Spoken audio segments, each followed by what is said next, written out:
D vitamini düşük ise saçımız dökülür mü? En sonunda söyleyeceğimi en baştan söyleyeyim. Videoyu sonuna kadar izlemenizi tavsiye ediyorum. Evet, dökülür. Sebebini söyleyeceğim size. D vitamini zaten muayene ettiğim kişilerin çoğunluğunda 20 nanogram mililitrenin altında çıkıyor. 8, 9, 10 nanogram mililitre seviyesi olan D vitamini hastaları çok fazla görüyorum ve bunların büyük çoğunluğu da güneşle ilişkilerinin iyi olduğunu söylüyor. Tatilden yeni dönmüş, 15 günlük tatil yapmış, sürekli olarak güneşe maruz kalmış ve tavsiyeye göre de güneşin dik geldiği, açılarının dik olduğu süre içerisinde 15-20 dakika, yarım saat güneş banyosu yaptığını söylüyor. Buna rağmen D vitamini seviyesi 18 geliyor, 15 geliyor nanogram mililitre cinsi açısından. Nedir bunun sebebi? Birçok sebebi var ancak biliyorsunuz hani D vitaminini balıklar, karaciğer gibi, süt ürünleri gibi bazı şeylerden az da olsa alma şansımız olmasına rağmen D vitaminin asıl kaynağı güneşin kendisidir. Yani güneşlendiğiniz zaman cilt altında oluşan bir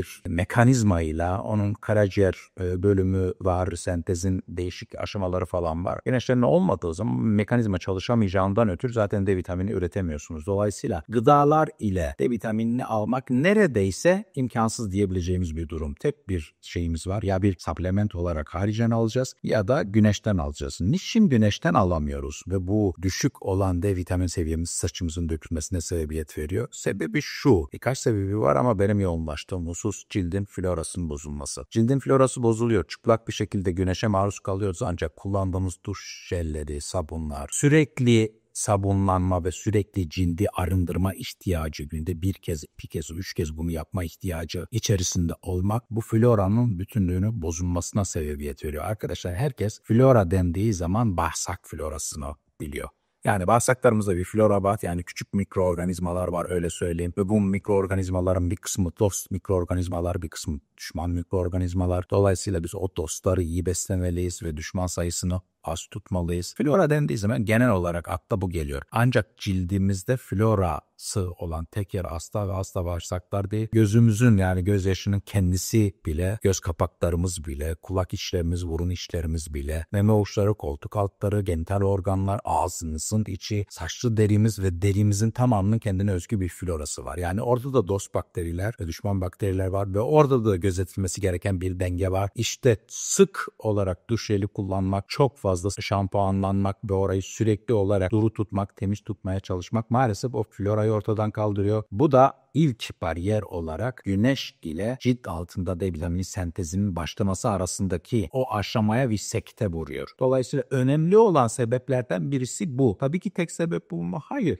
Aşırı derecede kullanılan güneşten koruyucu sütler, yağlar, güneş ile araya bir bariyer koyduğundan ötürü siz güneşleniyor olsanız bile aslında D vitamini sentezine bir engel koymuş oluyorsunuz. Bu sebeplerden birisi. Başka sebepler falan da var ama genel anlamıyla şunu bilmemiz lazım. Güneşin altında işi itibariyle 2 saat, 3 saat, 4 saat zaman geçiren kişilerde bile D vitamini seviyesi bu kadar düşük olduğuna göre ve düşük D vitamini saç döktüğüne göre demek ki bizim gıdayla da D vitamini alma şansımız olmadığına göre maalesef D vitaminini artık bir supplement olarak alma ihtiyacı doğuyor. Şimdi cilt floranızı düzenlediniz ve bu kadar sık yıkanmıyorsunuz, bu kadar fazla şampuanlamıyorsunuz ve oradaki flora bütünlüğünü koruyorsunuz. Evet, artık gerçekten standartlara uygun bir şekilde güneşin dik geldiği bir saat dilimi içerisinde 15-20 dakika güneşin altında durduğunuzda normal birisine göre D vitaminini sentezleme olasılığınız çok artar. Bunu kesinlikle en doğru yöntem olarak tavsiye ediyorum.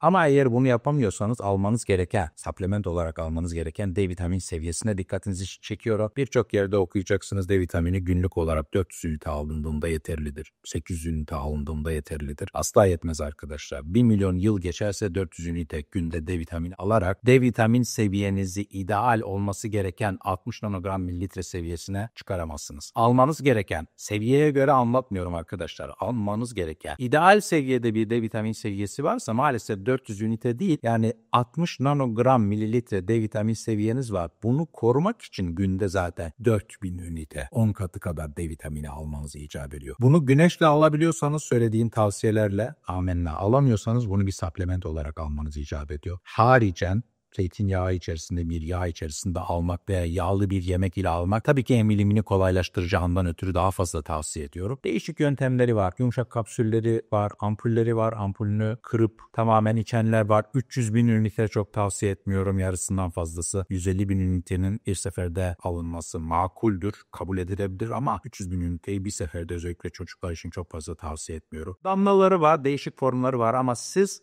bir damla içerisindeki ünite miktarına dikkat edeceksiniz ve almanız gereken, tabii ki D vitamin seviyesine göre bunu bir doktorun organize etmesi ve sizin için planlaması icap ediyor. Seviyenize göre almanız gereken ünite asla ve asla 400 ünite olmamalı. 4.000, belki 5.000 ünite, belki 8.000, belki 10.000 ünite olması gerekebilir. Önce D vitamin seviyesini normal bir noktaya getireceksiniz. Sonra o seviyeyi korumak için almanız gereken dozun ne olduğunu doktorunuz size söyleyecek. D vitamininiz eksik ise kalsiyumunuz %75 daha az emilecektir. En basit şeylerden birisini söylüyorum. Dolayısıyla D vitaminini tek başına saç ile olan ilişkisinin haricinde diğer mikro besinlerle olan ehemmiyeti, önemi sebebiyle de bir ciddiye almanız icap ediyor. Birçok sebep ile D vitamin düşüklüğü saçınızla ilgili, cildinizde, kemik bağ dokunuzla ilgili birçok şeye sebebiyet verebilir. Eğer düşük ise bu konulara çok girmek istemiyorum. Saçta sınırlı kalmak istiyorum. Saçınızı önemsiyorsanız özellikle D vitamin seviyenizi, evet söylediğim gibi cilt floranızı düzenleyerek yerine koyabilirsiniz. Güneşlenmek, düzgün bir şekilde güneşlenmek kaydıyla ya da dediğim gibi dışarıdan haricen destek alarak yerine koymanız icap ediyor. Bundan sonraki videolarda D vitamininin haricinde yine bazı çok önemli olan mikrobesinlerin neden saç ile ilişkili olduğunu ve bunların seviyelerinin ne olması gerektiğini anlatacağım. Ümit ediyorum yararlı bir video olmuştur. Hepinize şimdiden geçmiş olsun diyorum.